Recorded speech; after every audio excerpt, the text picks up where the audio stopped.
energia komunitateen energia proiektuen finantzaketa. Zure energia komunitaterentzat ideia argi duzu, baina finantzaketa falta zaizu? Ez kezkatu.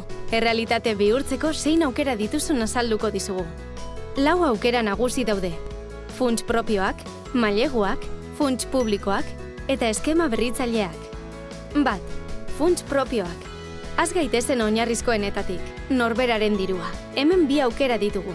Alde batetik, zuk jarri dezakezuna. Bestalde, senide, lagun edo beste pertsona batzuen laguntza izan dezakezu, proiektuan lagundu eta parte hartu nahi dutenak, baina komunitatearen egunerokoan zuzenean inplikatu gabe. 2. Maileguak. Beharrezkoa den dirua ez baduzu eta komunitateak ezin badizu diruarekin lagundu, mailegu bat eska dezakezu. Berri on bat da, banku batzuek interes txikiagoak aplikatzen dituztela proiektu jasangarrietarako. Gainera, horrelako ekimen sozialak edo energetikoak bilatzen dituzten inbertsio funtsak ere badaude. Eta azkenik, ez ditzagun ahaztu energia zerbitzuen enpresak. Hauek, hasierako inbertsioaz arduratzen dira eta ez zenuke dirua aurreratzeaz arduratu beharko. Energia zerbitzuen enpresak energia berriztagarriko proiektuak diseinatzen, finantzatzen eta instalatzen espezializatutako enpresak dira. Nola funtzionatzen dute? Lehenengo urratsa. Bildu zaitezte zein proiektu gauzatu nahi duzuen erabakitzeko. 2. urratsa. Jar zaitezte harremanetan hainbat enpresekin. 3. urratsa. Energia zerbitzuen enpresak proposamen bat aurkeztuko dizue.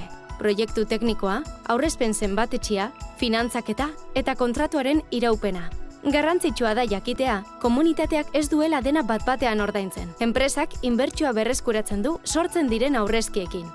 4. urratsa. Onartzen baduzue, enpresa arduratzen da guztiaz, baimenak, ekipoak, instalazioa eta mantentze lanak.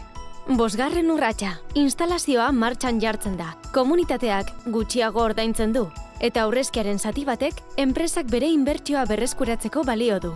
6. urratsa. Kontratua amaitzean, instalazioa komunitatearena izaten da. Momentu horretatik aurrera, aurrezpen guztia zuena da. 3. Funts publikoak. Administrazio publiko ezberdinak ere, finantza bideak izan daitezke.